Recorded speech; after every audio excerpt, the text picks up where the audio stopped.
Good afternoon, Seattle. Welcome back to Le Frères, Heureux, a Frasier podcast. I didn't know what I was going to say there. I almost lost my words. Yeah. Right on the intro. This is a Frasier podcast. It is a Frasier podcast. You were right about that. I was, but I almost didn't say a Frasier podcast. I don't know what I was going to say. This is a Friends podcast now. It's what? We're- It's a Friends podcast. It's a Friends podcast. The one where we change podcast The topics. one where we change podcast topics. Could I be any more of a Frasier podcast? Let's not milk this joke for all that it's worth. No, let's just move on. Move on. You are joined by your hosts, the Happy Brothers. Mm-hmm. I'm Ewan, Yeah, you are Ewan, the younger Happy Brother. and I'm Fraser, the eldest, the elder. Fraser the elder, and Ewan the younger. Ewan the Pitt the younger. Oh man, it's too hot in this room. I can't think straight. We've Yeah. only just started and I'm already going off the rails. Yeah. We're back on season 3. I say we're back because it's been a few weeks since we has been a last couple of recorded. So even though for you guys it's only going to have been a week since you last were graced with our glorious presence, Mm-hmm. it's been several weeks actually since we last recorded. Yeah. There's just been a lot going on recently. We've not been had the busy. time. Yeah. And so next week as well is going to be a bit of a It's going to be a bit of a struggle squeeze. to get it out on Thursday, but I think we'll be all right. I think we'll manage. Yeah, hopefully. I think we'll be good. So yeah, season 3, disc 3, and we've got a recurring guest this week as well. We do. Little He's back Harry, again. little Harry the dog. Yep. He's back once again Yeah. to make noise and disrupt the podcast from the get-go, which is just so generous of him. Mm-hmm. He's so cute though. He is. It's hard to be mad at him. It is. Like, you want to be annoyed, and you just can't. I am going to take that toy off him, though, because otherwise he's going to sit and munch on it all day. Right. Enough. Hey, enough. Go on. Good. Get. Go on. Good. Get. Okay, good boy. Okay, right. One more time. Let's try. No, he's back. Okay, right. Let's try this one more time. The dog is downstairs. I've shut the door. Should be good to go. We're back with season 3, disc 3 of Frasier. We got past that part. That's We fine. did. Now, rewatching it, I really like this disc. There are a lot of good ones in this disc. There are a lot of good ones in this disc, and it's the back end of season 3. I always kind of skipped or would only watch a select few from. So actually going back and rewatching them now, Yeah, they're pretty good. they are. There's a good few of think them so. have got pretty high ratings from me anyway. I was surprised. Yeah. Yeah. Well. I can hear the dog crying downstairs. Ah, You'll have to suffer. The podcast comes first. I mean, it doesn't, but no. right now it does. Yeah. We've not got long to get this episode out, so We need to one way or the other. make it count. Okay. And on that, let's get stuck right in. So we start with possibly the most well-known, most renowned. One of the most critically acclaimed episodes. Yeah, Moondance, Yeah. which is known specifically for being the sort of first big step in Niles and Daphne's relationship Yeah. going forward. So Niles has started the divorce proceedings with Maris. They're separated at least. There's sort of a lot of back and forward in the legal nonsense, but they are separated, and he wants to go out. He's a bit sick of seeing Maris out with other people, and he wants to go on a date himself. And he gets a date to the Snowball. Is it called? The Snowball. The Snowball, big dance event, big high society, lovely, fancy ball. And he gets a date for it, but unfortunately she cancels, so Daphne steps in and he takes Daphne instead. Mm-hmm. And, you know, we all know how Niles feels about Daphne, so it's all a bit, what's Yes. going on here? Yeah, after Daphne's been giving Niles some dancing lessons because he realizes that he doesn't know how to dance, and he's going to a dance, so he needs to know how to dance. Because Marisol was just sat at the side and didn't. What is it? Because she hates public displays of rhythm? Yeah. I'll tell you, I know that Jane Leeves and David Hyde Pierce did, correct me if I'm wrong, but they did all their own sort of, not stunts, but they did all the dancing. Jane Leeves definitely did. She was, a trained dancer before. I believe David Hyde Pierce did as well. He probably did. And when you actually see them dancing, it's incredible. But they have, it must be less than a week, because Niles comes to say that he's got a date. He says he's got a date this Saturday. Yeah. Earlier on in the episode. So it's not even a week. He says he's never danced before, and he goes on in a space of, 5 days, 6 days at most, and dance to that level. Yeah. It's not going to happen. It's maybe not very believable, but it is really nice to watch. I think they both do a great job. So he's either, a natural born dancer, or... Well, I mean, he is. He must be a natural born dancer, Niles, because there's no way that you would be able to do it otherwise, dance the way that they do. And especially in the last scene, Daphne brings him up for a dance that he's never done before. Yeah, that's a tango. The finale, the big finale of the ball is them doing a tango. And he said he's never done it before, and they obviously go out and they do it, and it's all magical. And yeah, it's lovely, and it's great to watch. But it's not really believable. Totally There's unrealistic. no way would you manage that in real life. So that is the episode. That's the plot. It's lovely. They both give such great performances in this. Jane Leeves and David Hyde Pierce both are just fantastic. Yeah. And the writing's great, because it really, we see their chemistry so well. Like, the best that we've seen it so far. I mean, I think the only other episode we've really seen them have such good chemistry is A Midwinter Night's Dream, which is, like, even then, not nearly to this extent. This is like the two of them dancing and the way they talk to each other. And, of course, they have this whole thing. Everyone's kind of pitying Niles because Maris is seeing all these men and having the time of her life now that they're separated. Everyone's starting to pity Niles. And they have a very romantic moment. Niles thinks that it's genuine. Daphne is performing, really, for all of the snobs at the party. Yeah, the high society snobs. But they just have such fantastic chemistry in this moment with this, like, romantic bond between the two of them. It works so well. Yeah. It's notable for being the first Frasier Light episode as well. Yeah. And the reason for that is because it was Kelsey Grammer directing behind the scenes. Yeah.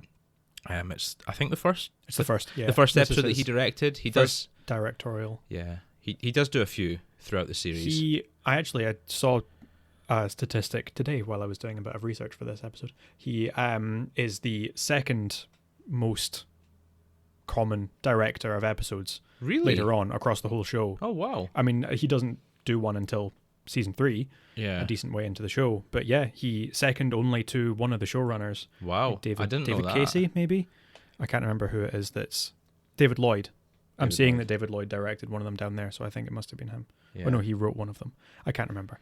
One of the showrunners is the most. The most popular, he's second. That's impressive. I didn't realize it was that many. Yeah, he did loads. I know he does a few more later on, but I didn't realize it was that many. I'm impressed. And there's a fair team of writers behind this episode as well. There is. I don't know if it's the most, but if not, it's certainly up there. I think there's 8. Yeah. 8 writers all contributed to this episode, and credited with it. So to be honest, it's no wonder that it won so many accolades. Well, one of the Emmys it got was for the writing. Outstanding writing. At least. Yeah. So, yeah, it's no wonder at all. No, this is a fantastic episode. It's so good. It is. And it's not just that it's like the romantic moment and all the emotional stuff that usually works so well in Frasier when it's so well written, but it's also really, really funny. It is. There are so many great jokes in it as well. Just the whole setup of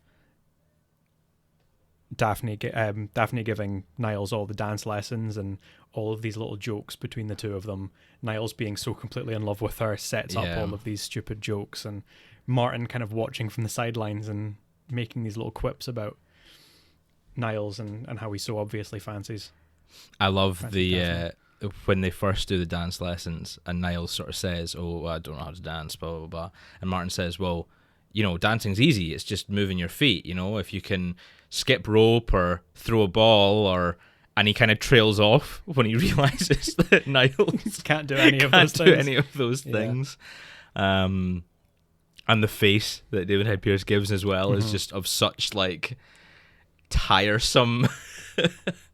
There's a line at some point, I think it's actually later in this, I think it's maybe in Chest Pains, when Frasier's sitting talking with Niles and Niles is pulling a face and he says he's like got his lips over his teeth, and Frasier says something like, "Would you stop doing that? You look like one of those old women that people carve out of apples." And it's that face that he makes quite a lot, and that's the face that he's making when he's kind of like got his... He does have a face, yeah. Yeah, there's a joke, well, that may well be the highlight for the whole thing, because I still find it hilarious, but I remember this was like the absolute funniest line in the show. When I was younger, it cracked me up every single time.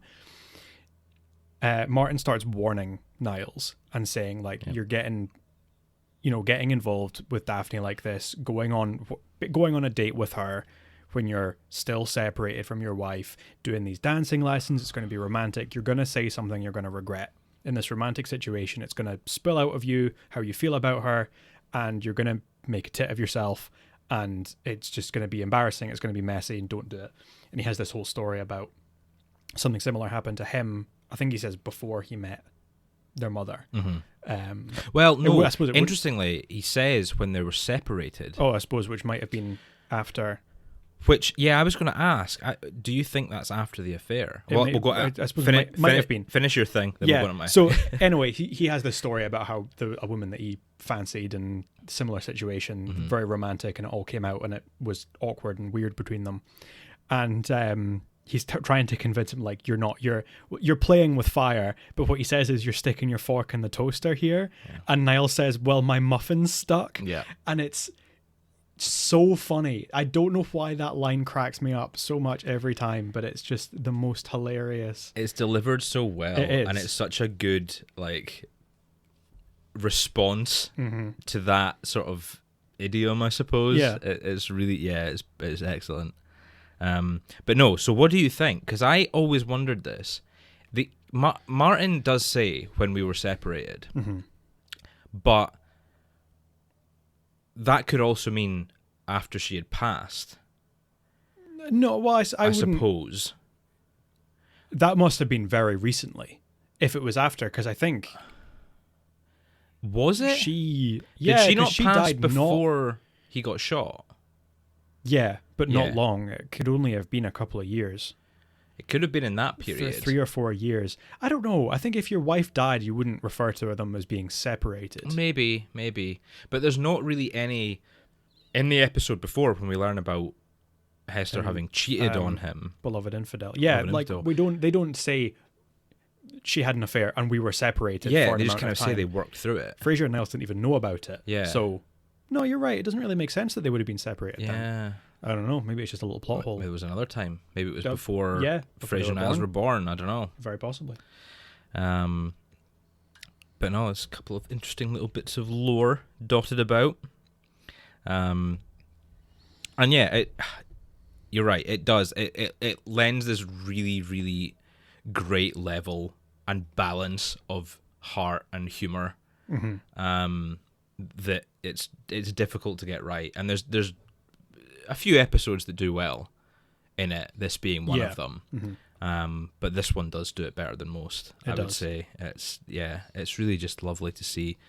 Jane Leave's fashion as well. Just the dress that she wears to the ball, which apparently is the same dress that comes up a few times later on in the show. Yeah, but there is an episode later on when she's supposedly wearing the same dress, but it's very clearly not the same dress. That's disappointing. If you actually look at them, You can they're watch it, they're yeah. not the same color. They're a slightly different shade of red. They're a different.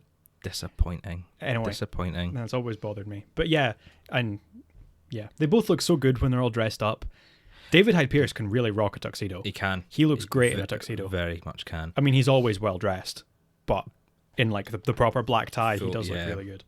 And then seeing them dance together, just the set piece as well of the ball, this big ballroom with everyone spinning around and dancing. Even when it's like at the end, it's just Niles and Daphne, but before there's all the other couples dancing as well, and it just looks so wonderful. It's really well shot, and it just gives you this full sense of like a big high society, absolutely ball. There's one shot when there's a kind of sweeping overhead camera that kind of pans across the top of them. And I heard in an interview, apparently it was Kelsey Grammer's idea. He was on set. I mean, he was directing, so of course it would have been. But it was like he walked in and he saw what was going on. He was like, right, this is how the set is going to be built up. I want an overhead camera going here from here. Like immediately just goes like, this is what I want. This is how I want it to look. And it looks great. And I think that shows that clearly he's a very good director. He knows what he's doing. Absolutely. You know, he's a good actor and I think he is very good in this. We've said before, but I think, really, like he does have a talent for directing as well. Yeah, no, absolutely. Any reason to ask you what rating you gave it? I definitely gave this a 5. Yeah, there wasn't even a question. This is one of the best episodes of the whole show. It is. It has to be a 5. There's no question about it. I think you could have given another episode a 1 and I could have given it a 5, and it probably would have led to less arguments than if you had given this episode any less than a 5. Yeah. Oh yeah. If either of us had given this a 4, it would have been a screaming match. Yeah. Starting throwing fisticuffs across the desk.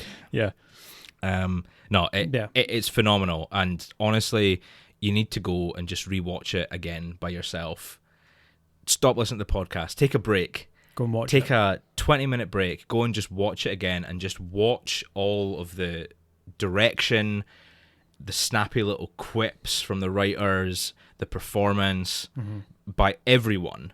Even Roz in her brief intro scene. She's not in it for long, but just her couple of little jokes at Frasier's expense, taking his son to colonial Williamsburg. Taking him to Butterworld. I'm going to Butterworld. It's just wonderful. It is really funny. It's just from the whole episode, just non-stop, just excellent. Absolutely wonderful. Yeah. Mentioning the scene right at the very beginning, great guest caller. Great guest caller, yeah. Jodie Foster, who we love. We love Jodie Foster in this house, which is great. Silence of the Lambs. Contact. I think, those are the two that I have written down for her, actually. Taxi Driver. Yeah. Silence of the Lambs, I think, is probably her best performance, honestly. I think that's a great film, and she's really good in it. But I just think she's good in everything. Anyway, so... Actually, no. Honestly, the best performance is that interview when she's very young and she's pretending to be straight. It's real. It's so funny because, like, excellent. Yeah, you watch it now knowing that she's not straight, and you pick up on everything she's doing. It's hilarious. Anyway, Jodie Foster's great. She's in this as Marlene, who is becoming increasingly desperate because she's not able to find the time to be intimate with her husband, and she keeps getting interrupted. Like, the kids are coming in and the dog's barking, and her in-laws come across, the Nana and Pop come for a visit. An unexpected visit. And Frasier's advice is just like, take your kids to the grandparents, lock Lucky in the basement, and let the postman ring twice. It's very funny. It's a great little scene. Interestingly, what was Silence of the Lambs? 93? Early 90s. So this is not long after. No, this is only a couple of years after. This would have been like the height of her career. Goes again. Mercedes Rule at the start of the series, Oscar winner. Yeah. You know, they're able to. It shows how big Frasier was at the time, that they were able to get these recent Oscar winners. Yeah, lots and lots of big names. To come on and do a 20-second guest spot. It's impressive. And there's a few more this season as well. This disc even. This disc, there's a few big names. There's a few big names, Good. Right, 5 out of 5. No discussion. Absolutely. Go and rewatch it. Yep. Excellent episode. Smashing. Moving on. Next, I think this is the biggest dip. Yeah. Of the disc. Yeah. And it's a shame because it's the show where Diane comes back. Mm-hmm. That's funny. We were talking about Friends earlier. We were. It's like the show where. Yeah. Yeah. Okay. I wonder if they took that from Friends. Well, they do it in Cheers, I think, later on. Do they? I don't know, because like all of the Frasier episodes that have, it's like the show where Sam comes back, the show where Lilith comes back. Oh, that's the show true. Where Actually, Diane comes yeah, that's back. true. So I always assumed they did, but I actually sat and watched some Cheers recently, and the first couple of seasons at least don't do that. So they might do it in later seasons. Yeah. I actually don't know off the top of my head. I always assumed they did because it would make sense that that's what they're referencing. Possibly. Yeah, that would certainly make sense. No idea. But yeah, it's the show where Diane comes back. It is. You want to take this one? Sure. So Diane, who we have mentioned before, Frasier's ex-fiance from before he was with Lilith, one of the main characters of Cheers, or at least for a long time one of the main characters of Cheers. I don't think she's in the whole run of the show, but I think she has a break in the middle, does she not? Yeah, leaves, is it not leaves after? at one point after what happens with Frasier. Yeah. Yeah, so they were engaged. When Frasier was the character is first introduced in Cheers, it's as Diane's love interest. They get engaged, they go to get married, Frasier gets left at the altar, and that is never really... There's never any closure for the character, and that's what this episode kind of explores. He's never gotten any closure in the relationship, so when she turns up unexpectedly, he has a big emotional outburst, which is what the episode really kind of centers around.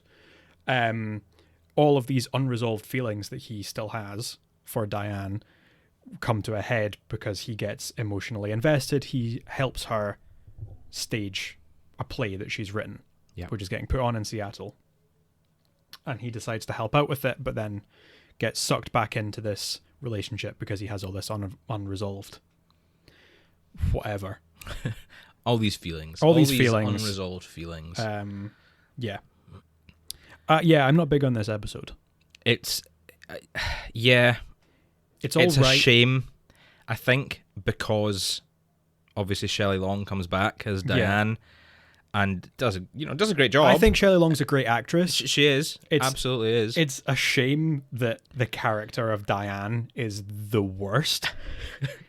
She's just completely insufferable. And I think this episode, because she became known for being pretty obnoxious and pretty pretentious and whatever, this episode really kind of had to hammer that home and really like dial it up for her being just the worst. It does. So yeah, I not a slight on Shelley Long because she is a good actress and she does a very good job portraying that, but like, yeah, I just hate.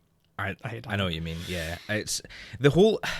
See, for me, the whole episode just feels a bit dull. I don't know. There's just not.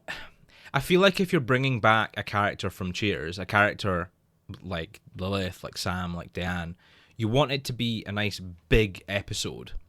And come to think of it, the one where Sam comes back as well, I think suffers a bit from the same thing.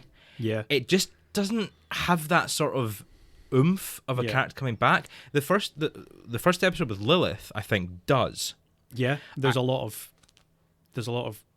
good stuff there brought with it that doesn't just feel out of place. The stuff with her coming to sort of reconcile and all that jazz. It's not my favourite episode, but it has that sort of weight to it. Yeah. Which is really just...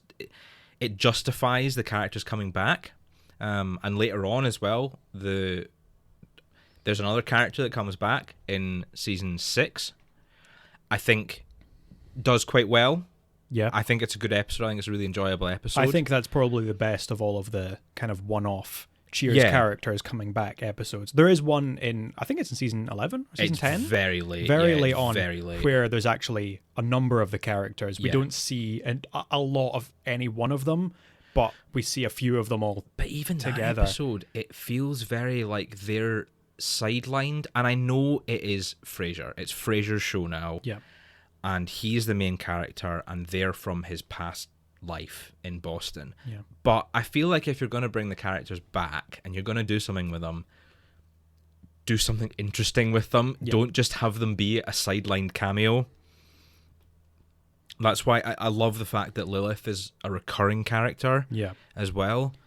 I think she has some really, really great episodes. I think in virtually every season as well. I think season 3 might be the only season she's not in. Yeah, I don't think she shows up in this season, which is a shame. She's definitely. I think her next appearance in is season 4. Yeah, and 5 and 6. I think she's in most of them except season 3. But I like that they give her that big chunk of Frasier's life. Yeah. They give her own slice of Frasier pie. Yeah. Whereas all the other characters, they just get a little nibble. Yeah. And it's a little bit of the pie. Little tiny crumble of pie. That metaphor got away from me. So yeah, back to the episode at hand. Not to get too ahead of ourselves. Talking about season 11 and whatnot. But yeah, I think Shelley Long does a great job. But yeah, as you say, Diane's just a bit insufferable, and that comes to a head when we find out that the play that she's putting on is literally just ripped out of her own life, where she's the main character and everything revolves around her. Yeah. Which I guess is, if you're looking at it from a Cheers perspective, is sort of how she's supposed to be portrayed. Yeah. But the fact that she's kind of aware of that as well, and she's writing these real life characters into her play when they're all kind of like bowing down to her. It's really weird to watch. It's really weird. It's I think it's a funny idea. And it does, like you say, it does make sense. Yeah. That she's very self-obsessed. So she has this idea of herself. They kind of make the joke, one of the things that happens a lot in Cheers is anytime Norm comes in, this is probably the most famous thing about Cheers, every time Norm comes in, everyone says, Norm, when he walks in. And in the play that Diane has written, no one does it when Ned, who is supposed to be Norm, comes in, but everyone does it when she walks in.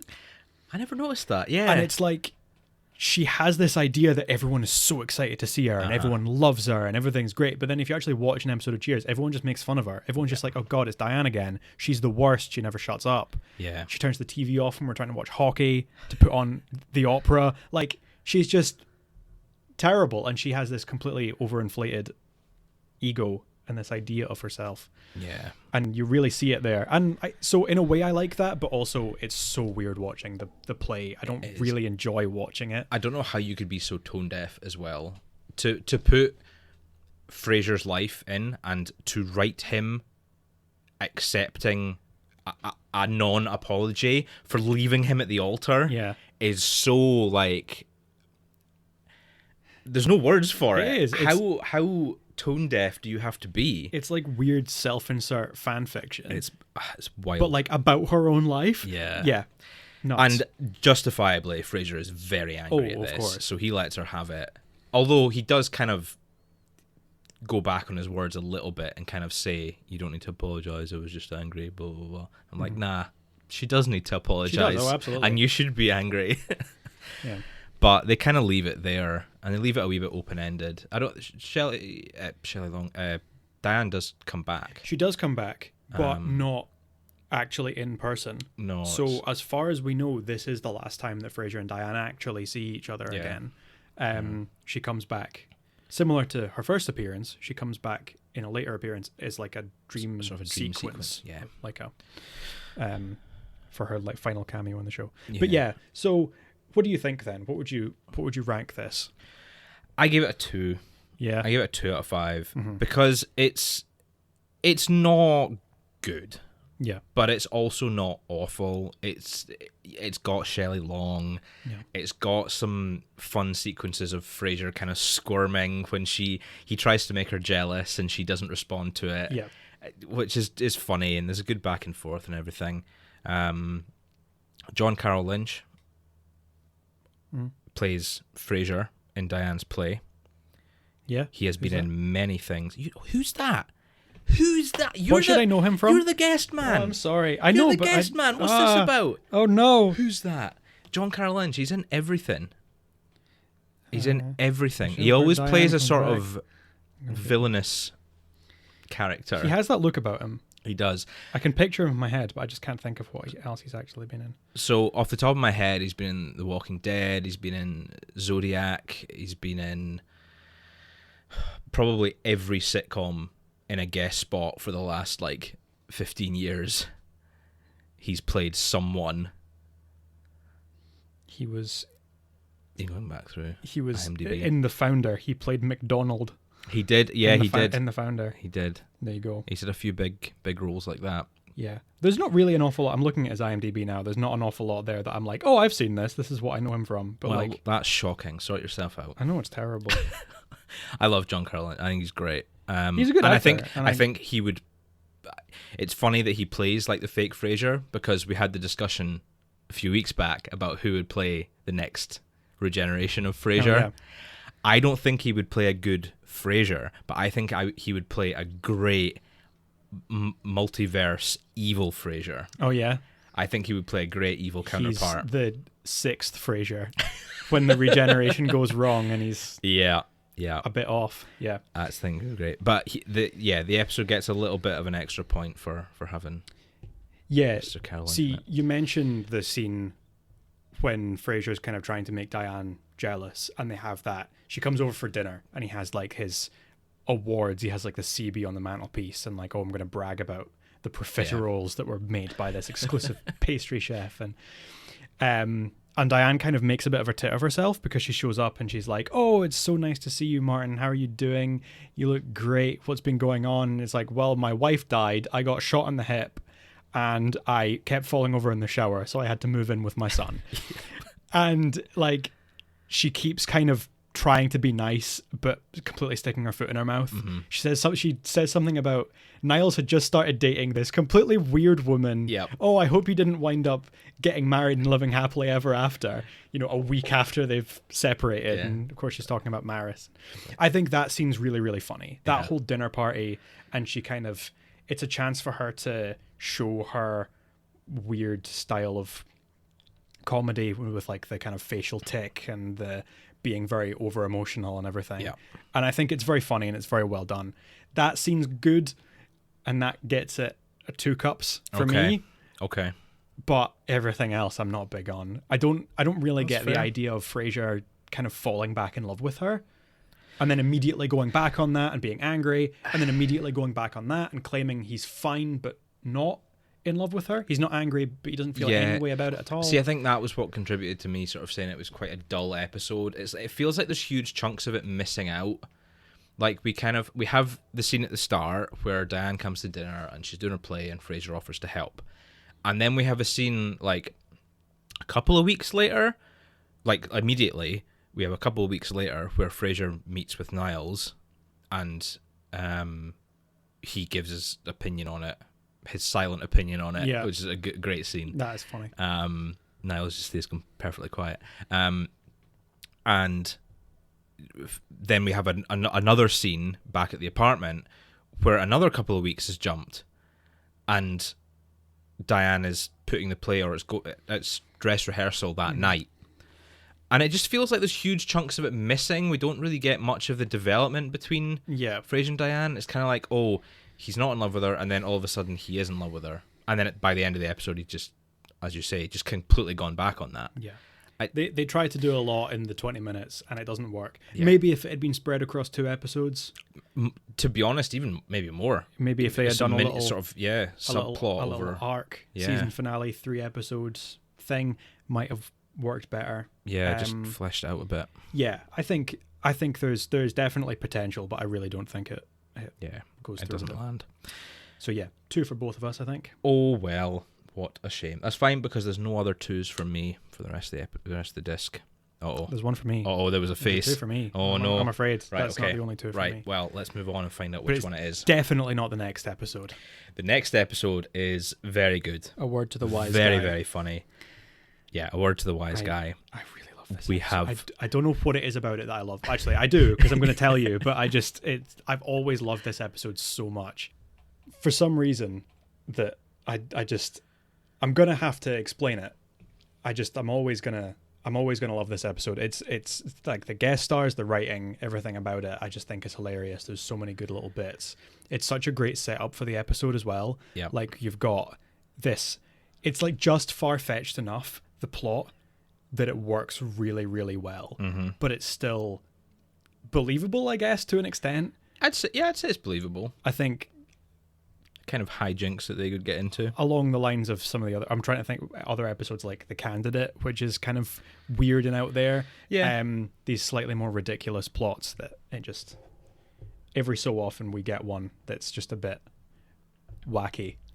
Bit wacky, yeah. And this does it really well. It does. So we have the wonderful Harris Yulin. He's really good in this. Who, again, like John Carroll Lynch, has been in just about everything. Been in a lot of stuff. You'll know him the second you see him from something that you've watched. Yeah. And he is fantastic. Again, Emmy nomination, I believe, for guest actor. Oh, yeah. May well have Another done. one for this episode. And he plays Jerome Belasco, who is a... How do they word it?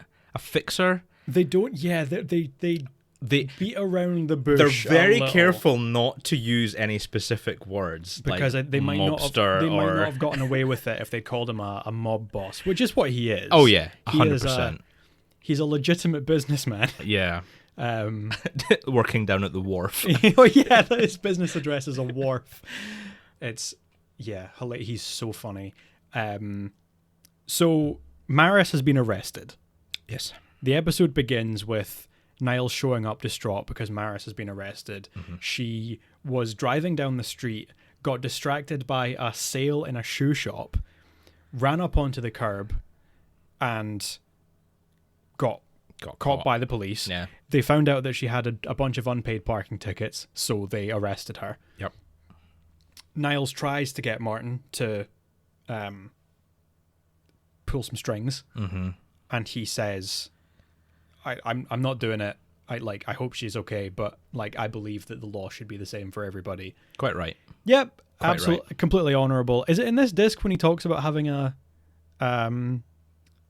pirate radio antenna, or is that the start of the next disc? It might be the next one. I don't think it's this one. I think I accidentally watched an episode from the next disc. Anyway, how could you? But yeah, there are a few times when he talks about having some. Oh well, we've had the episode when he has the Cuban cigars. Yeah. He's a bit loose with that rule when it's himself. Yeah. Yeah, he just didn't want to help Maris. And when it's Maris. Yeah. But yeah, so he refuses to help. Niles is in a bit of a bind because he wants to do what he can to help Maris because he thinks this is the way that they can kind of mend their relationship. Yep. So thanks to Roz's advice, because she has an in with this Jerome Belasco, she suggests that Niles goes to him and ask for a favor, and he can help smooth things over. It's so funny. I think the scene when they go to Cafe Nervosa, and the first time we see him, they're at Cafe Nervosa at midnight, which is wild that Cafe Nervosa is. I was going to say they specifically say it is midnight. Yeah. And everything's still open. What kind of cafes are open at midnight? Anyway, right. Yeah. Anyway.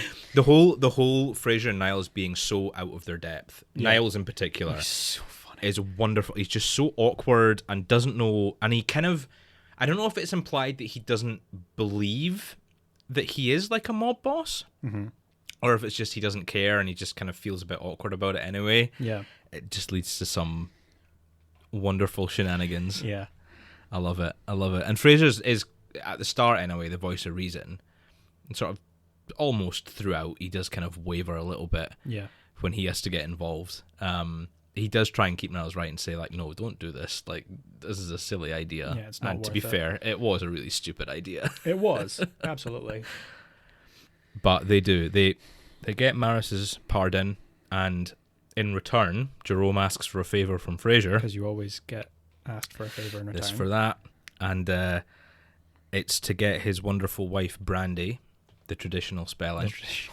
What do you think the traditional spelling is? I think it's with a Y? According to Wikipedia, it's with a Y. With a Y? I'm guessing the same as the same as the drink, I guess, is the traditional spelling. Okay, well, anyway. The lovely Brandy needs to marry him, but she needs a little bit of coaxing from her favorite radio psychiatrist to do that. But Frasier refuses to sell out his morals, and almost ends up with a concrete shoe. Yeah, concrete shoe. A single one, a single concrete shoe. Yeah, at the bottom of Elliott Bay. It's I really love the character. I really love Brandy. We Brandy. never see her. We don't. We only see her voice. We hear a brief description of her. It's what they see a picture of her and someone says like, "Oh, I've never seen a woman wearing so many different animal furs at the same time." I'll tell you. So we've not met her yet. Mm-hmm. Well, we've seen in the episode. podcast we have not seen yet, but Sherry. Oh yeah, that's what you can imagine. They're both Sherry, Brandie. They're That's both named true. after drinks. Oh, maybe they're related. Sisters, Sherry and Brandy. Sherry, who's a character that comes along in just a couple of discs actually, pretty soon. Midway through season 4. Looking forward to that. I love Sherry. And that's how I always picture Brandie when I rewatch it now. Yeah, I just picture her on the other end of the line. But yeah, she's so good, and her and Jerome just kind of sell this episode as like believable. They're a believable couple. They are. He's sort of this power hungry. He never really shows power hungry. He has power. Yeah, powerful. He's full of power. He's full of power. Just chock full of power. Just absolutely loaded up to the brim with power. Mob boss, mobster, however you want to call it. And she's sort of the token girlfriend to be wife. And you just totally believe it. You totally believe it. And Frasier and Niles just kind of caught up in their story, their goings on. It's a good episode. I have a feeling that you probably like it a little bit more than I do. Yeah. Are you not that big on it? Or just I like it a lot. If we're talking about ratings at this point, I gave it a 5. You give it a full 5. Honestly, I think this episode is so funny. Interesting. Okay. I think it's like the little jokes. I think the guest acting, like from Harris Yulin and Faith Prince, who voices Brandie, they're both really fantastic. Some like the writing, the setup for the episodes, the acting from like the usual cast as well, are also great. Everything's just I love this episode. I only gave it a 3. Oh yeah. I only gave it a 3 because whilst I do agree with all your points, I still feel like it's lacking a little bit. I think it's a good, strong, solid episode. I think Harris Yulin's great. What do you say? Faith Prince. Faith Prince, who plays Sherry. Brandy is great as well. But I just feel like there's something missing. I don't know. A bit of action, maybe. Instead of meeting at Cafe Nervosa, they would have gone down to the wharf, and there's a bit of shady goings on in the shadows or something. Yeah, I don't know. Funny. I just feel like it's very innocent for what is a pretty heavy topic. The topic being mobsters and like the mafia. It's not the last time that Frasier and Niles have a run-in with Seattle's demi-monde. Demi-monde. And I can agree. Like, I can actually picture scenes in. There's another episode, fairly later on. I can't remember exactly when it is. Probably the caviar episode. The caviar episode. Season 7 or 8, I think. There's scenes in that I can definitely picture could have easily fit into this, and maybe would have made it feel a little bit more. Yeah. I know. I can see that. I agree with that. But I also, it's a respectful 3. I also don't disagree. Okay. If you think higher of it, that's fine by me. Okay. Fine by me. Yeah. The next episode, though. This is another fantastic one. I love this episode. Yeah. This is one of my possibly my favorite episode of season 3. Mm-hmm. I love it. I think it's really excellent. I think it's really funny. I think it's a really excellent, like, filler episode in between other things. Yeah. I don't know. It just has that. It has a very self-contained feeling. Yeah. No, I get that. Look Before You Leap. All takes place on February 29th on the leap year, which presumably 96 then? 96. And it just kind of the writing lends itself to that, like a bonus episode. Yeah. It's a bonus day. Mm-hmm. It feels like a bonus episode. Yeah, no, that's true. And I don't know. It's difficult to describe it to someone who hasn't watched it. I'm presuming if you're listening to this, you probably have watched it. But if you haven't, I mean, we appreciate your patronage, even if you're not a fan of Frasier. But seriously, go and watch Frasier. But watch this episode. But go and watch this episode in particular. It has a very unique feeling to it that it's difficult to describe. It does feel like a bonus. Yeah. It's really, really great.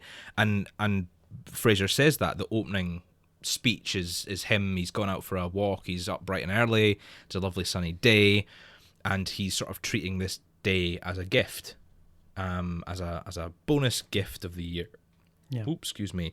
And he kind of encourages everyone else in the family, and Roz as well by extension, well, and Daphne I suppose by extension, to go and take a leap.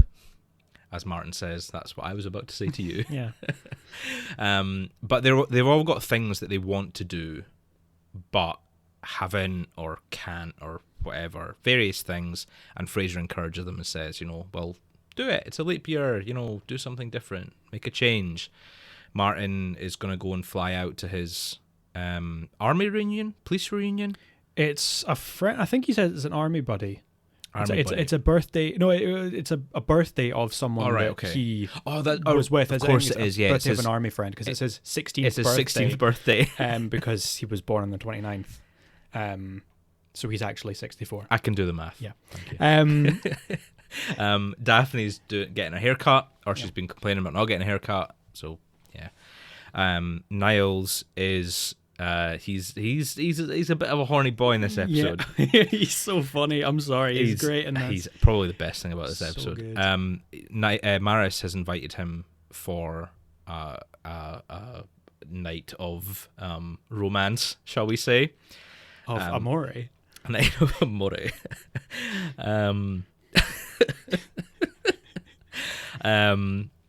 And he's sort of considering it, even though they're not getting back together. It's sort of a break in their divorce proceedings to just go and spend the night. Yeah. Frasier discourages this highly, and that's kind of Niles' leap, I suppose, is not doing that, not giving in to Maris. Yeah, trying to have a backbone for once, and but we'll get to it, but yeah, he's very good in this episode. And Roz finally she's met a man on the bus, Karl Lagerfeld. No, he was wearing Karl Lagerfeld. Yeah. Presumably that's a cologne. I would guess so, yes. Yeah, I thought it was a beer at first. It was like, he smells like beer, it's delicious.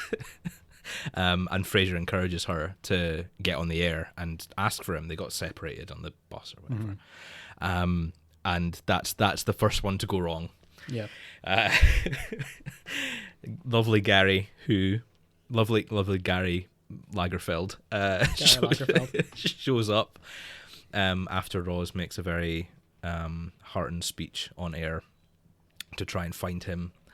Shows up and reveals that he is in fact married, and even though they were flirting on the bus, it's okay though, I still want to go out with you. Which is probably the worst thing he could have said. What a horrible person. What an awful person. Roz is rightfully angry and slaps the flowers out of his hand. I'd like to point out very quickly, when I say that he's an awful person for sleeping with someone else while he's married, if his wife knew about it and was cool with it and that was their whole situation, I'm not going to judge. They can do that. He does specifically say that he didn't want his wife knowing about it. Yeah. This isn't the two of them having an open marriage. This is him cheating and being a naughty boy. Yeah. I don't mean to pass judgment. I just want to clarify that before we get cancelled for being I'm not entirely sure that needed clarification. Polygamy. I think that was pretty straightforward, but it's good of you to step ahead of that. Yeah. So that's the first one to go wrong. We then have Martin returning from his air travels. Yeah. Well, he never even got to... Well, he got to, what was it, 5 miles out, and then a flock of birds flew into the engine, which, to be fair, would be absolutely terrifying. Oh, absolutely. Martin comes in, wonderful acting from John Mahoney. He's just totally shaken up. He's screaming all over the place. He doesn't know what's going on, and he's going through the events and he's saying it's like the man in the seat next to me grab a hold of my hand, and you know what? I didn't let go. It's just to explain how frightened he was. And then the big lady that came down the chute after they land after him, like a big, what is it? Polyester avalanche. Polyester avalanche. There are a lot of outtakes. There's a lot of outtakes of him doing it because he keeps cracking up when he tries to say like polyester. An alabaster dinosaur. It's hilarious. It's so good. This is the thing that I love so much about it, and we'll get to Daphne's whole thing in a second as well. But the thing that I love so much about this episode is that it really is, maybe of all of the episodes in the whole show, it's the best time that we really get to see every character shine in their own right. Mm-hmm. All of the characters get their own little stories. All of the characters get their own little, like, hilarious, well-written and very well-acted bits. It's all very...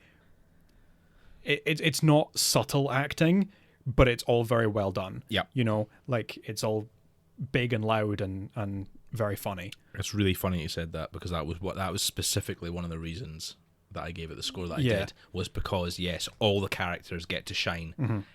And like they all have their individual moments to just have a moment. Yeah. It was great. Yeah. So we have Martin, and then Daphne's next. She right after Niles is talking about being hard up is one way to put it. Yeah. Daphne comes running in with her hair all over the place and mascara dripping down her face, screaming and crying. And Niles, he says, will these infernal temptations never end? Obviously finding the way that Daphne looks very attractive, which is a little weird, because she's very clearly in distress. Yeah, but she looks like Mrs. Tweedy from the end of Chicken Run. She does. when the pie machine explodes. She does. Yeah, she really does. Yeah, her haircut went very, very wrong. Yeah. And yeah, Jane Leaves gets this great little speech of her being like mad at Frasier. Just like, children pointing, everyone laughing, your fault. Yeah, she's like a witch. It's cursing him. It's great. great. It's so funny.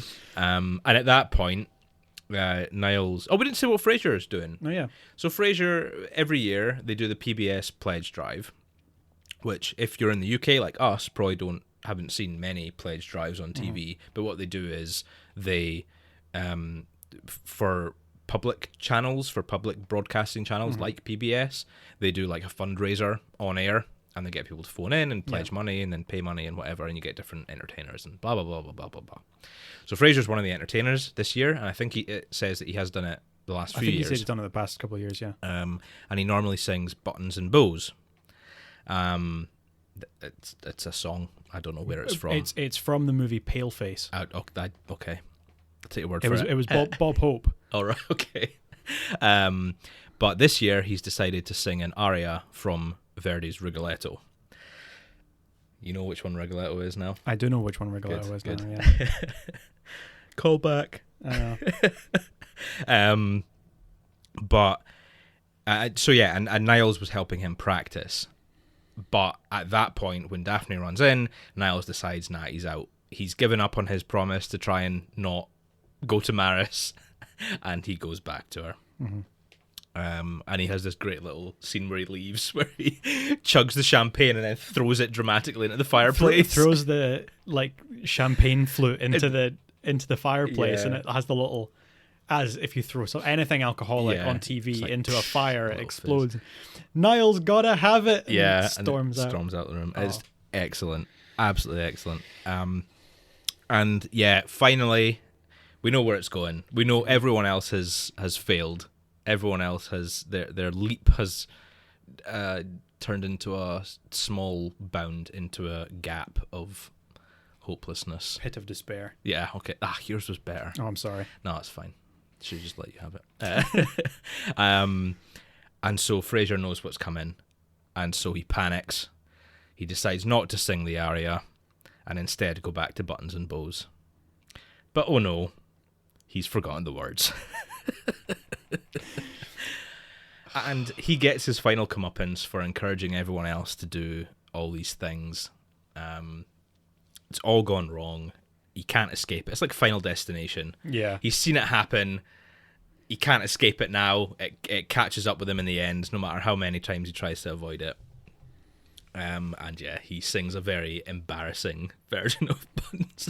It's so funny. The final scene is Daphne and Martin sitting watching the TV, rewinding it and laughing at him over and over again. It's wonderful, absolutely wonderful, and it really is. It's just a complete gem of an episode, and I think it's really overlooked as well. It's where it's positioned in the series as well. I think it's often overlooked because there's some quite good ones coming up. And we've had things like Moondance as well, just a couple of episodes back. I think people kind of forget about it. That kind of 3/4 of the way through the series, you could miss episodes quite easily. Mm-hmm. Yeah. So, I know what my ranking is. Yep. What do you think? My ranking is also very high. I mean, this is another 5. Another 5? This is another 5. Beautiful. We're in agreement then. We're in agreement for this one. Yeah, I think it's just absolutely wonderful. Yeah. I think it's honestly one of my favourite episodes. I think it's so unique. The premise is great. As you say, all the characters get to shine. We've got some really funny moments. We've got their own, even though we don't see the unique, well, we see Roz's a wee bit, but everyone else's story is sort of behind the scenes. Yeah. We still have them come in, and because the acting and the writing is so wonderful, you know what's happened. You can see everything that's happened. And yeah, I hate when I have an episode like this that I love so much, because I can't praise it enough. Yeah. I just get overwhelmed. Just want to go on and on. You can't capture all of the great bits that you want to talk about. Just go and watch it. Just watch it again. Just take a bonus leap. It's not a leap year. It would have been good if this year was a leap year. That's true, yeah. Got another couple of years to wait, unfortunately. Yeah. Oh well. Well, we'll wait until then and then watch it again. Yep. Do another run of every episode of Frasier. No, let's not do that. Okay, right. Episode 5 of this disc. High Crane Drifter. Yeah. Is that a reference to something? Yes, it is. But I have completely forgotten what it is off the top of my head. I forget which episode this is because I see the title and I can't, in my head, I can't tie it you don't really to the episode. Connect that with the plot that much. I always confuse this episode with the botched language of cranes. No. Because I feel like it kind of has a similar... It's a similar tone. A similar vibe. I don't know what it is exactly about it that I think keep this one's connecting. Better. I think so. Well, maybe. I like this one more, I think. I can't remember what I gave. I don't think I liked Botched Language of Cranes that much. I gave it a 1 or 2. I'm not big on it. Yeah, I'm not a fan. I remember that the last scene is good, but it really kind of drags on until then. It's a nice little bit at the end, but the rest of the episode's a bit rubbish. Anyway, that's not the episode we're talking about. No. We're talking about High Crane Drifter. We are. And I'm stalling so that I can... It's okay. I'll start and then you can catch up. Yeah. So, Frasier's having a bit of a time of it. He is being just disrespected left, right, and centre. I totally sympathise with him, honestly. He is... First of all, he had to... Someone parked in a space at the office, and the nearest parking space was, 5 blocks away or something, he said. He'd been to the cinema and people had been talking in front of him the whole time. He then, what is it next? He goes to the video rental, VHS rental store. Yeah. Remember those? Blockbuster Video. To try and rent the movie that he couldn't see in the cinema. Someone takes the copy of his VHS, the one that he wanted to rent, because they heard him talking about how good it was. Yeah. The clerk is a dick. Yeah. Like, totally, unbelievably rude. Rude and sarcastic. For a not receptionist, but like a store clerk.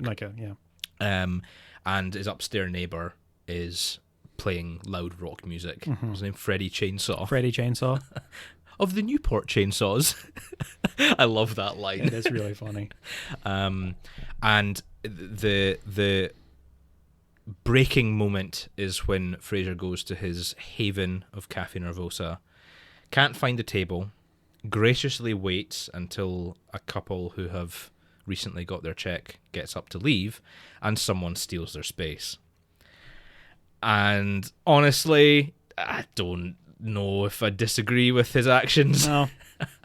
We'll get to that though. He picks the guy up by the scruff of his neck and throws him out of the cafe with the immortal words of, "I guess what you need is an etiquette lesson." It's very funny. Very good. His own little tough guy catchphrase. Yeah. And of course, I think at first everyone's very proud of him. Or I think, well, actually, to be fair, everyone is proud of him. Mm-hmm. They don't really go into the not proud aspect. But he's not proud of himself, of how he handled it. Yeah. And I love how this episode explores both sides of it. Yeah. Because it explores Frasier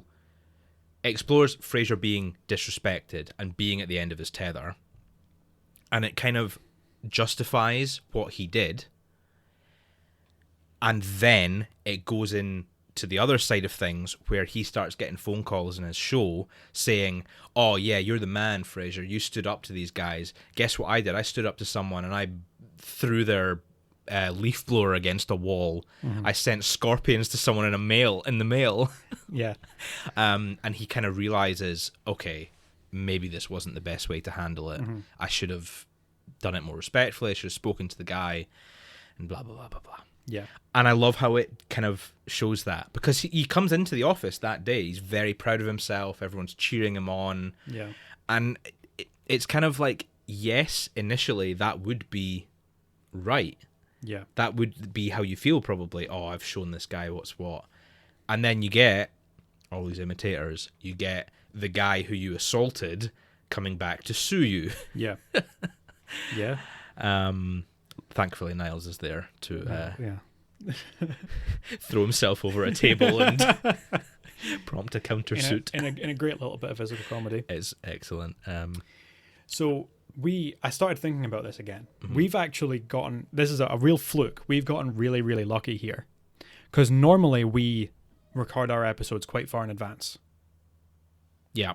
Before they go out, at least a couple of weeks, usually. But because we've not really had time, this episode's only kind of going to be coming out in a few days. Correct. So we've really benefited here because I think we can talk about something really topical. I know exactly what you're going to say because I made notes on it as well. This is something that people are talking about. By Thursday, people aren't going to be talking about it. People are going to be sick of talking about it. So I'm not going to go on and on. But what happened a couple of days ago at the Oscars with Will Smith. The little altercation, you might say. Or assault, I suppose. Yeah, yeah. It's maybe a better word for it. Yeah, see, I've gone very much back and forth on my opinion on my feeling of this. And I'm not going to get into it because it's really not my place to comment. It's none of my business and I don't really know the situation. Lots of people are giving their 2 cents and I don't want to be one of those people that's like, oh, look at me. I'm a white man. Here's my opinion.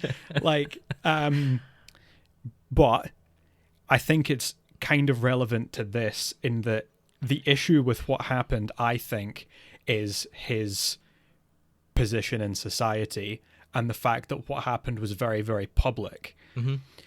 Will Smith is a role model for a lot of people, or should be a role model for a lot of people, and the way he acted, whether you think it's reasonable or not, you need to understand that lots of people are going to see that and they're going to use that as an excuse to do something. They're going to escalate it. Correct. And they're going to do something very unreasonable. Yeah. And that's what we see in this episode. Mm-hmm. And I think I wanted to draw that parallel there. It's yeah.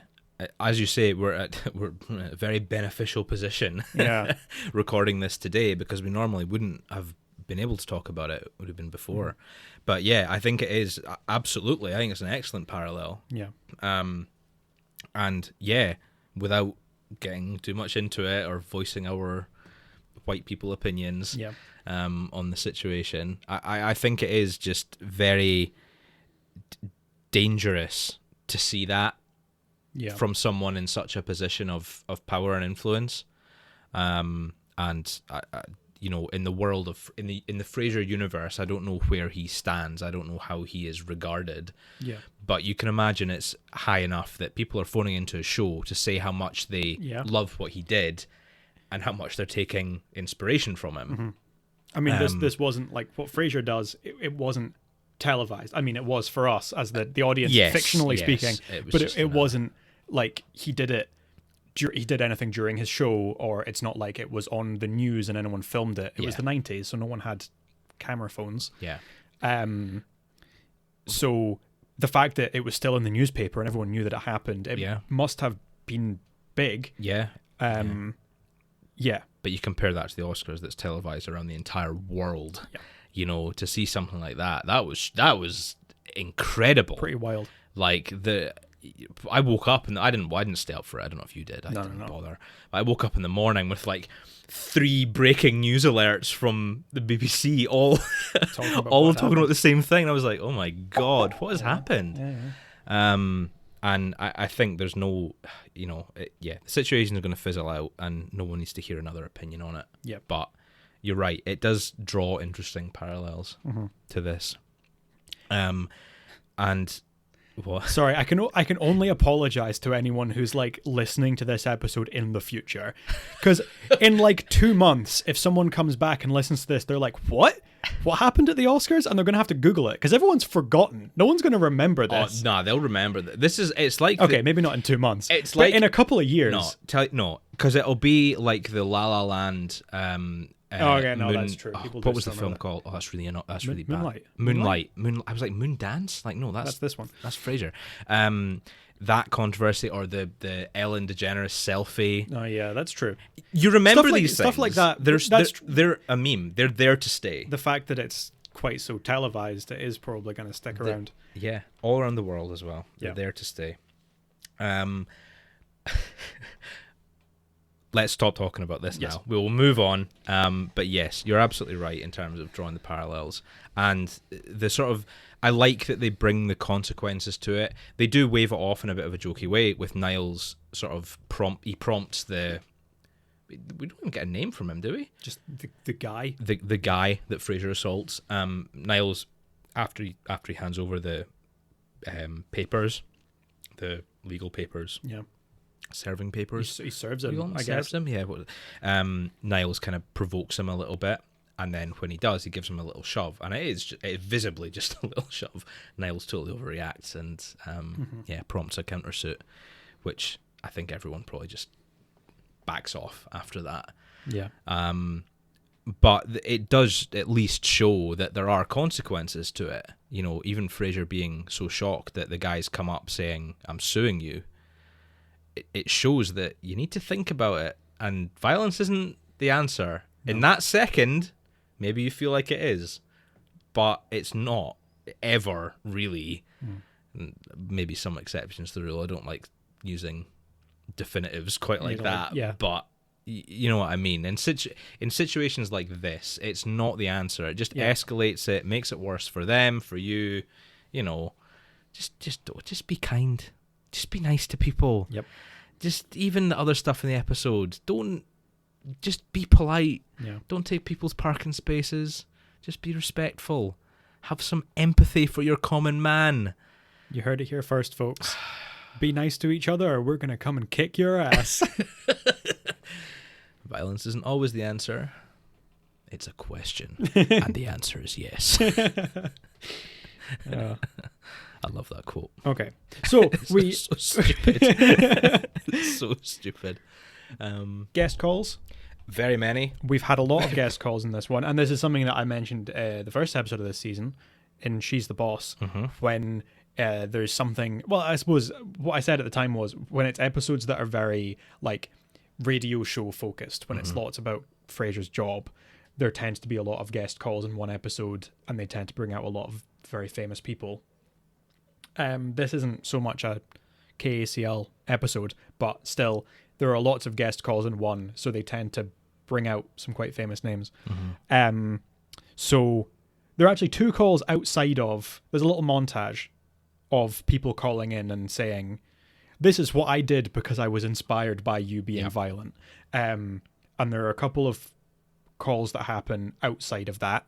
So one of them is right at the beginning, when Frasier has to run to the studio because his parking spot was taken. There's a call from Joan Allen, she's complaining about the fact that she's been receiving obscene phone calls. Frasier stood up and he's panting down heavily, and she screams and hangs up. So Joan Allen was a fairly well-known actress. She's been in quite a lot of movies. I can't say there was anything that I particularly knew her from, because I suppose I'm just terrible at this. I'll see someone and I'm like, they're clearly famous, but I don't know who they are. Yeah. But what I did know her from is she voices a very important NPC in Skyrim. No, she doesn't. She does. She voices Delphine in Skyrim, who's like one of the main recurring. Oh my god! Characters. There you go. So I knew her as that. Anyway, excellent. And then also something else that kind of sets Frasier off that he finds very irritating is one of his callers, Brenda, who's voiced by Katharina Witt, who is a German figure skater, calls in and it says like, "Oh, I'm having this issue with my sister. Here's what it is. Here's the problem. Oh, hang on, I'm getting another call. Let me put you on hold." And puts Frasier on hold on the air, and he just goes, "Well, I get the feeling that I'm gonna side with your sister on this one." Yeah. Yeah. So there's another one, but then so we get a few. We get Billy Barty. It's a very recognizable name. He did a lot of voice acting for Disney, even from as a child. I mean, he had quite a long life, and then he died, I think, in the early 2000s. He was born in the 1920s, and he did voice acting as a child in the 30s for, like, the original Disney shorts and, like, Disney stuff, and then, like, right the way through the 20th century. So, very, very long career. He put a pound of rotten shrimp in his neighbour's air conditioner. The caller, not Billy Barty. Oh, Billy Barty might have done it. I don't know. He might have. It might be. He seems like a mischievous little scamp. Taking inspiration from real life. We get a call from Eric Idle. Eric Idle's the only one I know, The Python, Eric Idle, from Monty Python. He's not actually a Python. He's from Monty Python. Or Monty Python, if you're American, I guess. I hate it. I hate the way Americans pronounce Monty Python. I'm sorry. Monty Python. There's only one way to pronounce it. No, they pronounce it like Monty Python. Manny Python. That's just because they don't say it. But it's still Monty. It's still... Yeah, but I don't know what it is about it, but it's like sandpaper on my ears. I hate it. Anyway, so he is Chuck. We hear just a little segment of him, and he is taking revenge on somebody by putting 100 scorpions in a FedEx package. Yep. We have Jerry Orbach, who was in Law and Order. He also voiced Lumiere in Beauty and the Beast. Oh, yeah. Yeah. There you go. He is the one, as you mentioned earlier, smashes his neighbor's leaf blower against a tree. Mm-hmm. And finally, Jane Pauley, who probably a lot more famous in the States than she is here. She's like a morning show host or like CBS. I think she did the Today Show or Today or one of these things. And then did a lot of like kind of CBS News stuff. So her neighbor didn't curb their dog, so she set her lawn on fire. Yeah. So like we get like I say, there's a few of these calls that are a bit. They're all very funny. They come in quick succession as well. Yeah. And they're all very, very good. Yeah. It's it's a solid episode. I think it's a pretty good episode. I think it's good. I think it's got a lot of moral lessons in it. Whichever side you come down on things. Yeah. I think it does have parallels to today, not just what just happened on Sunday, but just in general, just about respecting people. Oh yeah. Just there's such a lack of it these days. Yeah. They do kind of have that the feeling of like, oh, people today are so much more rude than they used to be. It's kind of how Frasier talks about it. Yeah. It's like people have become so rude. And in the 25 years-ish since this episode's come out. 30 almost. Oh, yeah, that's true. However long it's been since the episode's come out, I think it's only gotten worse. Oh, it has. People 100%, are completely... And the past couple of years as well, I think people have really lost that nuance of how they're supposed to act in public. And just people can be very, very disrespectful. Just respect. Respect and empathy, I think, have completely gone out the window. Yeah. And yeah, I think this episode's a good, it's both a cautionary tale and an educational service. The way that Frasier acts, not necessarily the violence aspect, but just that willingness to be confrontational and tell people off for being rude, and these like sarcastic remarks and like, what are you doing taking that video? You're only taking it because you overheard me saying, like, and actually confronting people about it. I really wish I had the balls to do that. I don't. Yeah, If I just seethe quietly and I'm like, oh, yeah, and kind of wish I could say something sarcastic. Ah, well. Ugh. We can only hope that people get better. We can only hope that people are inspired by both the podcast and by Frasier to be better. Be your best selves. Please do. I'm holding my hands out a bit like a prophet. Yeah. I didn't mean to. It was just kind of as I was describing that, my arms kind of flailed. Okay, right. What did you think? So I gave this a 3. Okay. Because I don't think it's an amazing episode. I like the first half. Like I say, I like Frasier kind of taking the initiative and starting to fight back against people's rudeness with these little quips and the one-liners. I think they're funny, and I think I respect that in the character of him actually standing up to people being so boorish. But overall, I'm not that keen on the episode. So it's a 3. It's pretty down the middle. Yeah, I gave it a 3 as well. But slightly different reasons. I think it's got a very strong plot. I think the story's very good, but I think it's lacking a bit in the sort of witty writing that we've had from previous episodes. I think it is missing sort of some nice snappy remarks from Niles or sarcastic comments from Frasier. I think it is missing that a little bit. There are a couple of good ones, like the Newport chainsaws. I think that's very funny. But overall, it's just, it doesn't quite have that pizzazz that I'm looking for in a 4 or 5 cupper. So there we go. 3 is fine. Yep. I'll set up for 3.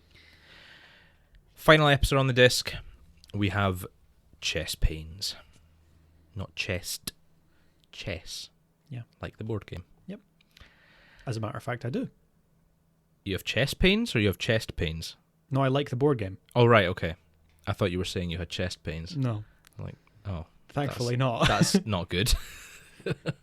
Yeah, especially when we're in a small room together. Yeah. It's probably better that you do. Coughing and spluttering and everything. Mm-hmm. Okay, anyway, right.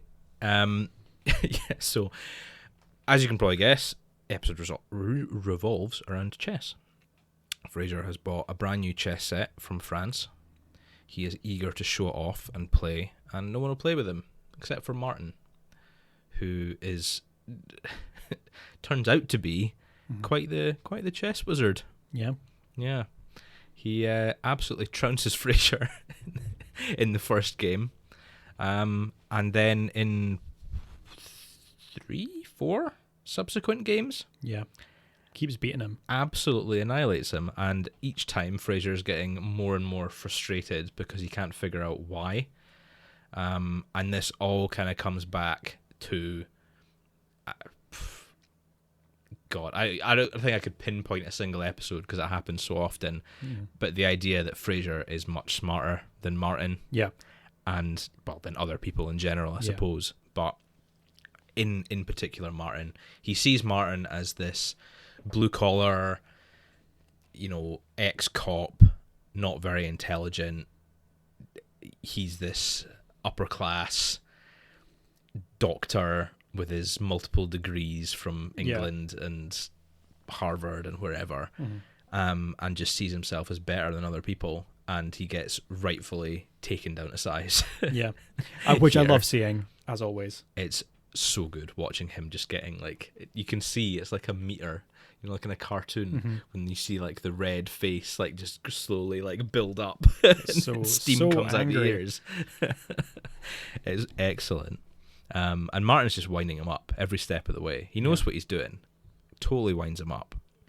Oh, I think I can hear the dog. I think he recognizes that there's another dog in this episode. There is another dog in this episode. Do you think we should let the dog in?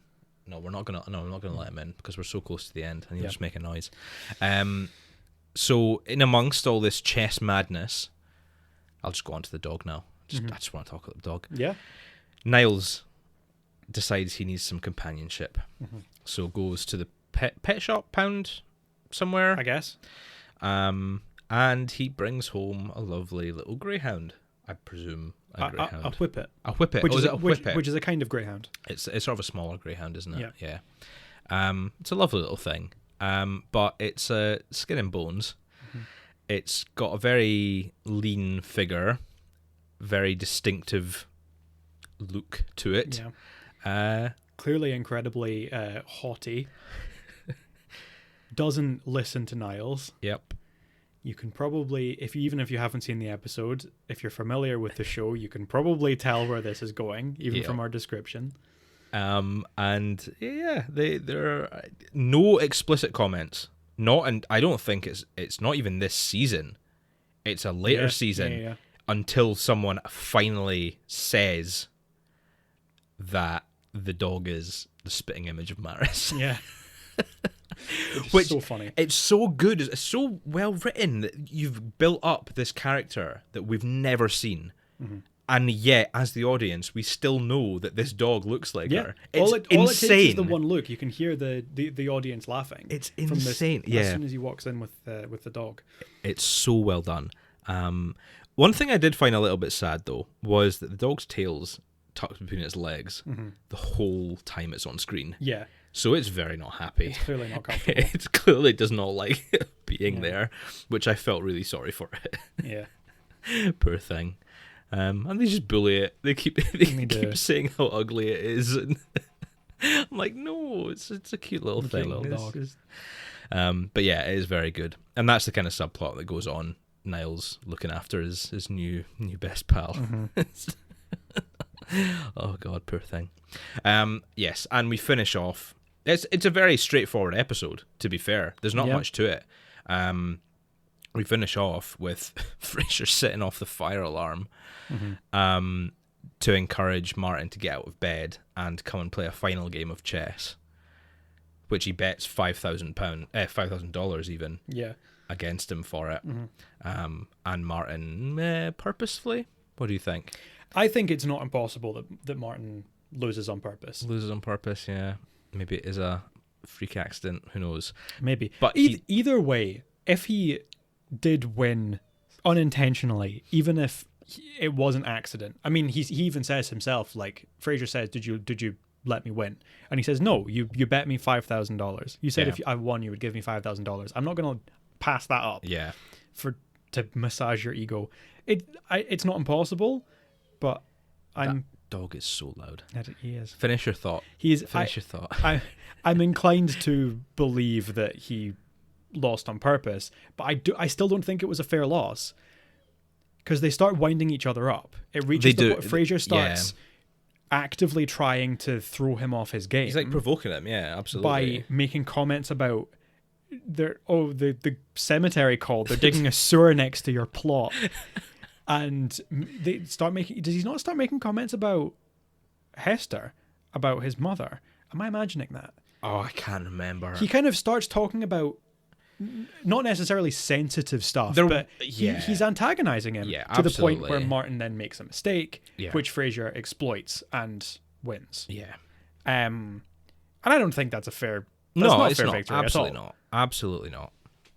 Yeah, absolutely. Regardless of how he won, Frasier still lost. Yeah. By being this sort of underhanded, provoking him, and everything. It's I agree. It's not a fair win, and it's pretty cheeky of him to then gloat so much when he does finally win. Absolutely. Especially when that was one win out of countless games that Martin absolutely annihilated him in.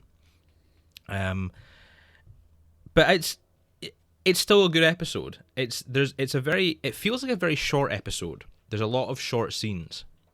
It jumps quite quickly between like Cafe Nervosa and then back to the apartment, then back to Nervosa, back to the apartment, and there's all the different chess scenes, and there's sort of like a mini montage, not a mini montage, but just sort of it skips quite quickly through the chess match, or multiple matches, I suppose. And it just feels very short, very condensed, which isn't a bad thing by any means. No. But it's a bit different to how things are normally done. We normally get, at least, 3 or 4 minute scenes. Whereas here, I don't think there's a single scene that lasts more than like 2 minutes. Yeah, no, that's true. True. Which is just a little observation on my behalf.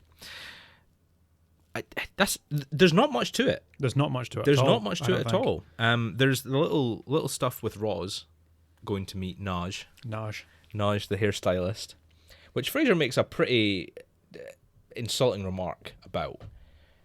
I feel anyway. Naj to me sounds like a sort of Middle Eastern name. Yeah, it sounds like it's just a not English name. Yeah, and Frasier makes name. a crack and says something like, Roz is wondering what they can talk about. She's nervous because he's a big fancy stylist and he's got lots of high clientele and she doesn't know what to talk to him about. And Frasier suggests, sort of offhandedly, why don't you ask him where he got such a stupid name? And I'm like, that's really insulting. Yeah. That's so rude. I mean, the dude probably isn't of English or like American origin, and you're taking the piss out of his name. Like, it's just rude. Like, it's also big talk coming from someone called Frasier. Yeah. Well, let's not get into that. That's a very Here I was about to defend your name, saying it's not that similar to Frasier. You're just having to call me out. I'm so sorry. You're right. That was uncalled for. I do apologize. Right, let's bring this to a swift close. Okay. What did you think? So I didn't rank this one very highly. No? No, I give this one a 2. Only a 2? Only okay. a 2. Because, see, the episode is mostly just Frasier whining. It's basically a combination of two things that we have talked about before as being very annoying in these episodes, or at least I think they're very annoying in these episodes. Frasier thinks he's smarter than everyone else, and Frasier just moans and complains. Yeah. And never just he's not mature enough to just let things go. Mm-hmm. And that's what this is. You know, he's so arrogant that he refuses to accept that Martin's good at chess, and you can see it. I know that you're not big on like Dungeons and Dragons, but this is the way I always think of it. There's a big difference between intelligence and wisdom. Like, people often confuse them, but they're very distinct in the mechanics of the game of Dungeons and Dragons, where intelligence is like what you know, it's your knowledge, and I think Frasier's very intelligent, and wisdom is about how you put your knowledge forward, about how you apply your brain power. Well, yeah, yeah. And I think Martin is so much more wise than Frasier is. I would say even simpler than that, and we've possibly used this before, but like, you've got some people who are very academic, and you've got some people who are very smart. Yeah. And I think Martin's very smart, but he's not academic, whereas Frasier's the opposite. He's very academic, he's got his degrees, but he's not the smartest cookie. Yeah. He just doesn't quite have that streetwise knowledge, you know, that wisdom. Yeah, and you can see it. See, he talks about, like, oh, how could he possibly have beaten me? And he knows the names of the openings, and he knows this, like, the name of this attack. He's clearly read chess books, and he knows the names of things, and he knows all the rules back to front, and all the whatever. Martin doesn't even know the names of all the pieces, or he gets the name of the pieces wrong. Yeah. But he sits and he knows how to apply it, and he talks about how it comes from his, you know, being one step ahead of your opponent, and like the strategy and thinking several steps ahead. That's what he did as a job. That's what he did for his career for decades. Yeah, so absolutely. Of course he's going to be good at chess. Yeah, yeah. So I know and I think whilst it is a big part of the episode, I think it also has a lot of heart to it. I think Martin being very generous in conceding defeat shows how much he loves Frasier and how much he understands him as well. He knows that Frasier's going to tie himself in knots forever. That's true. And I love that what he sacrifices for his kids, he's sacrificing his pride. He knows that Frasier's going to gloat. Yeah. And he kind of gets over that just to make him happy. I do like that. And to be fair, I know you don't like it, but I do like watching Frasier get wound up. There's something about it. It's just him getting taken down to size is satisfying to watch. Yeah. Yeah, I do like that. I gave it a 4. So you gave it a 4? I gave it a 4. You gave it quite high. I think that's... I quite liked it. I did. More than a fair few on this disc. Mm-hmm. I think it's just an enjoyable watch. I think it's just quite, as I say, simple episode, but a lot underneath it. Yeah.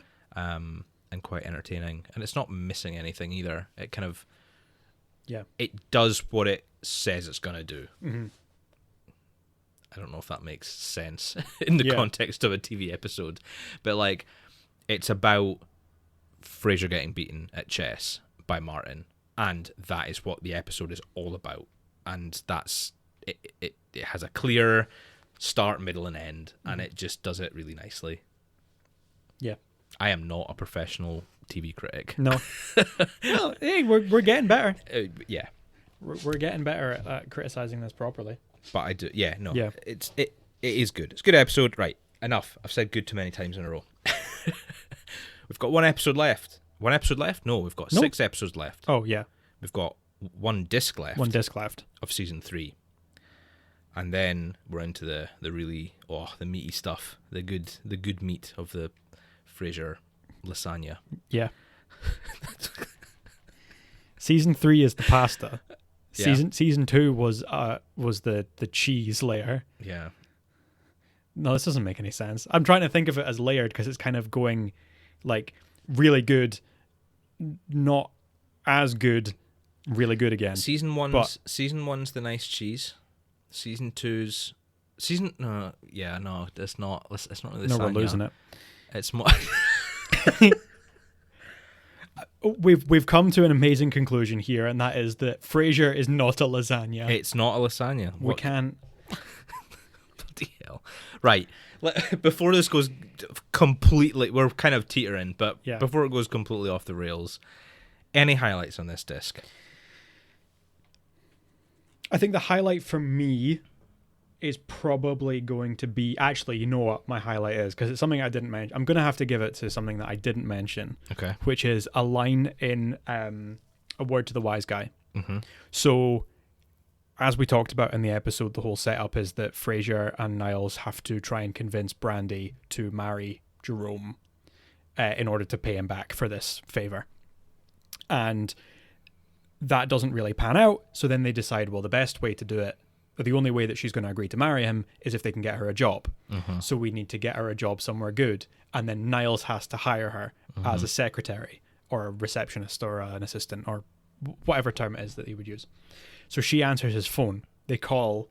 The episode basically ends with this setup that she has been hired by Niles, and Frasier calls and puts her on speakerphone, and she answers the phone and she says, "Hello, Niles Crane, a psychiatrist." And it's so funny. The fact that she pronounces the word psychiatrist wrong, and the way that she has that inflection in this it's like a New York, New Jersey accent they kind of try to do, that is so funny. It's such a stupid joke as well. It is. But it's so funny. Hilarious. Yeah, so effective. That's my highlight. No, that's a good one. Either that or My Muffin Stuck from Moondance. Also another good one. Yeah. What about you? Where's your highlight? Well, I'm in two minds, right? Because part of me wants to say the final scene in Moondance, because that would be sort of a critical-minded highlight for me, because it's wonderfully shot, wonderfully acted, wonderfully written. Mm-hmm. It's just a phenomenal scene. Yeah. Arguably the best of the show, I would say. Oh yeah, definitely. Definitely up for debate.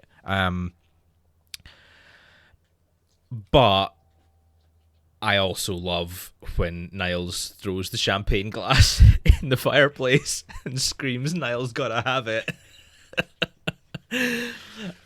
Because it's just such pure...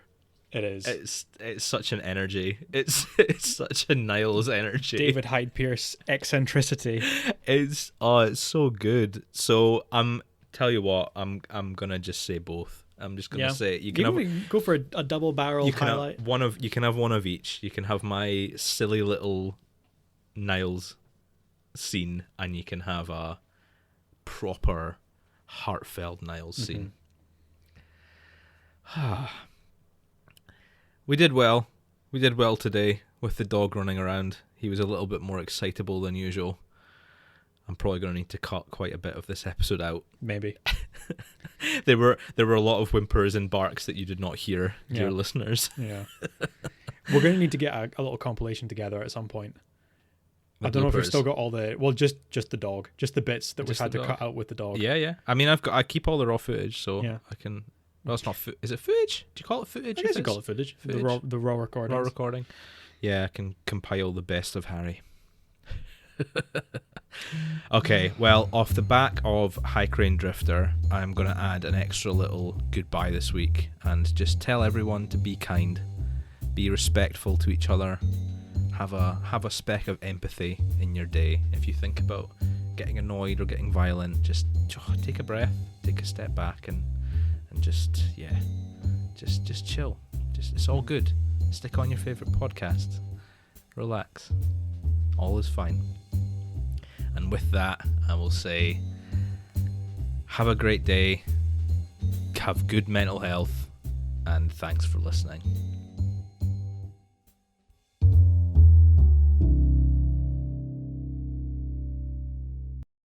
This has been a Happy Brothers podcast.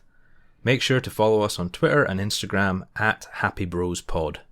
All opinions are our own, and as always, special thanks to Leo O'Donnell for the show's artwork.